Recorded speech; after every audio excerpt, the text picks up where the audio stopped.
So அல் குர்ஆனுடைய philosophy தாங்க உலகத்துல எல்லா மனிதனுக்கும் வாழ்வதற்கு ஏற்ற ஒரு ஃபிலாசபி, சிறந்த தத்துவம் என்று சொல்லலாம். அல் குர்ஆனுடைய தத்துவம். உலக வரலாற்றுல மனிதர்கள் பார்த்தீங்கன்னா, உண்மை என்ன? மனுஷன் எதுக்காக படைக்கப்பட்டான்? நன்மை, தீமைலாம் யார்ப்பா தீர்மானிக்கிறா? சமூகத்த எது காப்பாற்றும்? என்ற கேள்விகளுக்கு பல தத்துவங்கள உருவாக்குனாங்க இதுக்காக. அதனால் குர்ஆன் ஒரு அடிப்படை அறிவிப்ப சொல்லுதுங்க. "வமா கலக்துல் ஜின்ன வல் இன்ஸ இல்லா லியஅ்புதூன்." நான் ஜின்களையும், மனிதர்களையும் என்னை வணங்குவதற்கு தவிர படைக்கல.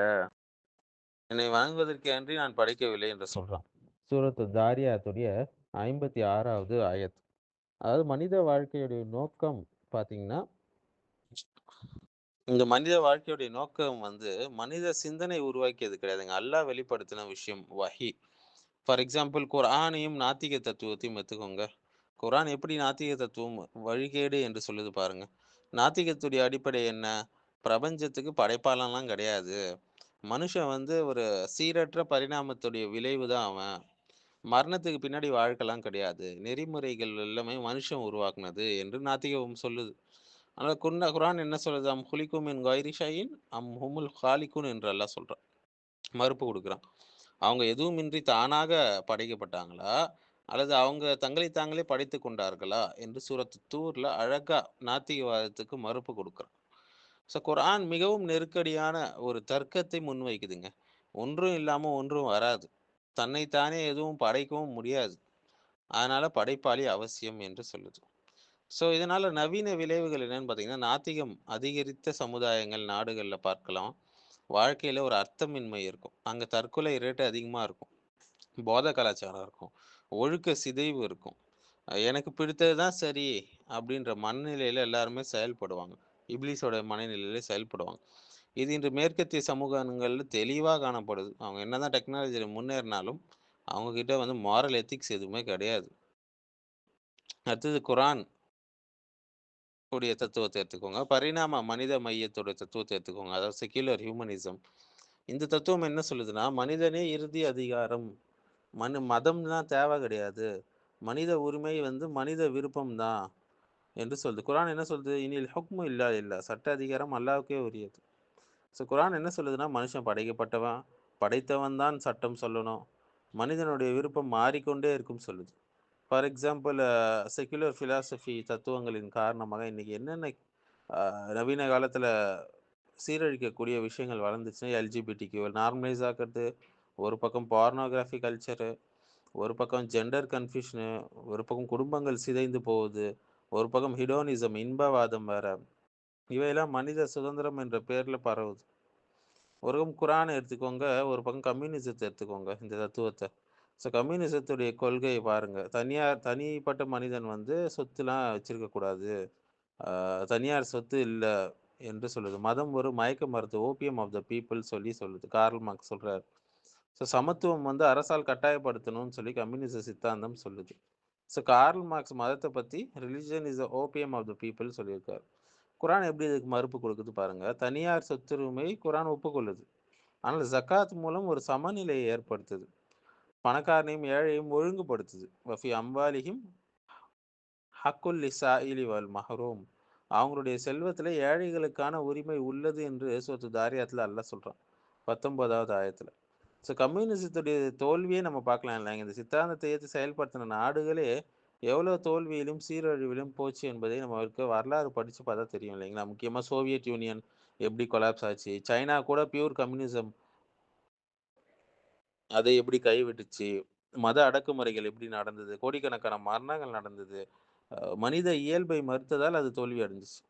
ஒரு பக்கம் லிபரலிசம். லிபரலிசம் என்ன சொல்றது? உன்னுடைய விருப்பம் உன்னுடைய வாழ்க்கைப்பா. அப்சல்யூட் ஃப்ரீடம், மாரல் ரிலேட்டிவிசம் என்றெல்லாம் சொல்லுது. குரானிய தத்துவம் என்ன இதற்கு எதிராக? குரான் ஃப்ரீடம் ஒப்புக்கொள்ளுதுங்க. ஆனா கட்டுப்பாடு இல்லாத ஃப்ரீடமும் ஒப்புக்கொள்ளல. எல்லாத்துக்கும் ஒரு கட்டுப்பாடோடு இயங்குது இல்லைங்களா?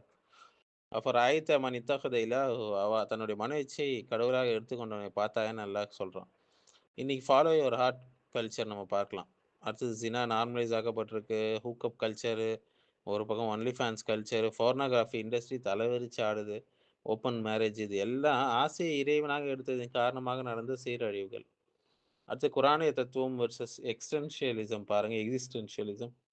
இந்த தத்துவம் வந்து ஜீன் பால் சாட்ரேவும், நீட்சேவும் போன்றவர்கள் முன்மொழிந்த தத்துவம் இது. வாழ்க்கைக்கு அப்ஜெக்டிவ் மீனிங்லாம் கிடையாதுங்க. மனுஷன் தன்னுடைய அர்த்தத்தை தானே தான் தேடிக் வரணும்னு சொல்லக்கூடிய எக்ஸிஸ்டென்ஷியலிசம் தத்துவம். ரொம்ப கேவலமான தத்துவம். குர்ஆன் இதுக்கு எப்படி மறுப்பு இருக்குது? "அஃபஹசிப்தும் அன்னமா கலக்னாக்கும் அபஸா" நாங்கள் உங்களை வீணாக படைத்தோம் என்று நினைக்கிறீங்களா? என்ற சூரத்துல் முஃமினூன்ல அல்லாஹ் கேட்கிறான். ஸோ இஸ்லாம் என்ன சொல்லுதுன்னா, மனிதன் நோக்கத்தோடு படைக்கப்பட்டிருக்கான். வாழ்க்கை என்பது ஒரு சோதனை. இறப்பிற்கு பிறகு கணக்கு கொடுக்கணும் நம்ப அல்லாஹ்கிட்ட அப்படின்னு சொல்லுது. ஸோ நவீன விளைவு பாருங்க. எக்ஸிஸ்டென்ஷியல் கிரைசிஸ் இன்னைக்கு டிப்ரஷனை ஏற்படுத்திருச்சு, தனிமையை ஏற்படுத்துச்சு, வெறுமையை ஏற்படுத்துச்சு, சூசைட் ரேட் அதிகமாயிருச்சு. ஒரு பக்கம் நிஹிலிசம் அதிகமாயிருச்சு. அல்லாஹ்வை மறந்த வாழ்க்கையுடைய விளைவு இதுதான். ஒரு பக்கம் குர்ஆனுடைய தத்துவம், பெண்ணிய தத்துவம், ராடிகல் ஃபெமினிசம் பாருங்க. குடும்ப அமைப்பு பெண்கள்லாம் அடிமைப்படுத்துதுங்க. ஆண்கள், பெண்கள் வேறுபாடு, சமூக கட்டமைப்பு இதெல்லாம் முக்கியம்னு சொல்லி கோஷம் போடுறாங்க. ஆனா இஸ்லாம் என்ன சொல்லுது? பெண்களுக்கு மரியாதை கொடுக்குது, கண்ணியம் கொடுக்குது, உரிமை கொடுக்குது, சொத்துரிமை கொடுக்குது. அ ஆண், பெண் இயல்புகள் வேறுபடுகின்றது என்ற அல் குர்ஆன்ல அல்லாஹ் சொல்றான். "வலைஸ தகரு கல் உன்சா" ஆண் பெண்ணைப் போல அல்ல என்று சொல்றான். சூரத்துல் ஆல இம்ரான்ல. ஸோ நவீன விளைவு பாருங்க. இந்த எக்ஸ்ட்ரீம் ஃபெமினிசம் மூலியமாக மேரேஜ் வந்து குறைஞ்சிருச்சு. கொ அப்பா இல்லாத குடும்பங்கள் எவ்வளோ வெஸ்டர்ன் வேர்ல்ட்ல நீங்க பார்க்கலாம். பர்த் ரேட் கொலாப்ஸ் ஆயிடுச்சு. ஜெண்டர் வார்ஸ் வேற ஒரு பக்கம். ஒரு பக்கம் குரானிய தத்துவத்தையும், போஸ்ட் மாடர்னிசம் என்ற தத்துவத்தையும் பாருங்க. போஸ்ட் மாடர்னிசம் என்ன சொல்லுது?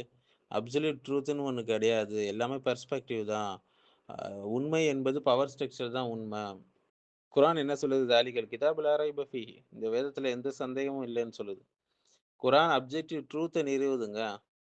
ஸோ இந்த போஸ்ட் மாடர்னிசம் விளைவால என்னென்ன ஆயிடுச்சுன்னா, மொராலிட்டி கொலாப்ஸ் ஆயிடுச்சு, ஐடென்டிட்டி கன்ஃப்யூஷன் உருவாச்சு. அடுத்து ஜெண்டர் ஃப்ளூயிடிட்டி வந்துருச்சு. ஸோ ஒரு பக்கம் குர்ஆனுடைய தத்துவத்தையும், ஹிடோனிசத்தையும் எடுத்துக்கோங்க. இன்பமே வாழ்க்கையோட நோக்கம்னு சொல்றான் ஹிடோனிசம்ல. இன்னைக்கு அப்படித்தானே போயிட்டு இருக்குது எல்லாமே. "வமல் ஹயாத்து துன்யா இல்ல மத்தாஉல் குரூர்" இந்த உலக வாழ்க்கை ஏமாற்றக்கூடிய இன்பம் மட்டுமே என்று அல்லாஹ் சொல்றான். ஸோ நவீன கலாச்சாரத்துல Netflix addiction, club culture, drug culture, hyper sexualisation, dopamine addiction இவை அனைத்தும் ஆன்மாவை காலி செய்யக்கூடியதாக இருக்குது. இது போன்ற சொல்லிக்கிட்டே போலாங்க. கேபிட்டலிசம், நேஷனலிசம் எல்லாமே. குரானிய தத்துவத்தோட சிறப்புகள் என்னன்னு பார்த்தீங்கன்னா, மனிதன், ஆன்மா, சமூகம் அனைத்தையும் சமநிலைப்படுத்துது குரான். எதையும் பிரிக்கல. அறிவையும், வஹீயையும் இணைக்குது. தனி மனித சுதந்திரத்துக்கும், ஒழுக்கத்துக்கும் ஒரு சமநிலை அத தருது. உலக வாழ்க்கையும், ஆகிரத்தையும் இணைக்குது. சட்டம், ஒழுக்கம், பொருளாதாரம், குடும்பம் அனைத்தும் முழுமையான வழிகாட்டல் தருது. அதாவது உலக தத்துவங்கள் பாருங்க, மனித சிந்தனையிலேருந்து உருவாச்சு. மனித சிந்தனை எல்லைக்கு உட்பட்டது, அப்பாற்பட்டது இல்ல. காலத்தால அது மாறுபடும். ஒருத்தன் வந்து சொல்லுவான், அடுத்தவன் வந்து வேற ஒருத்தவன் சொல்லுவான். ஒன்று மற்றொன்றை மறுக்கக்கூடிய தத்துவங்களாக இருக்கும். அல்லாஹ் கொடுத்த இந்த குர்ஆனுடைய தத்துவம் வந்து யாரும் மறுக்க முடியாதது. வலா யாத்தீஹில் பாத்திலு மின் பைனி யதைஹி வலா மின் கல்ஃபிஹி. இதற்கு முன்பிருந்திலிருந்தும், பின்பிருந்தும் எந்த பொய்யும் வராதுன்னு அல்லாஹ் சொல்றான். சூரா ஃபுssiலத்ல. குர்ஆன் மனிதனை யார், ஏன், எங்க போறான், எப்படி வாழணும் என்ற அனைத்து கேள்விகளும் தெளிவான பதில் சொல்லுது.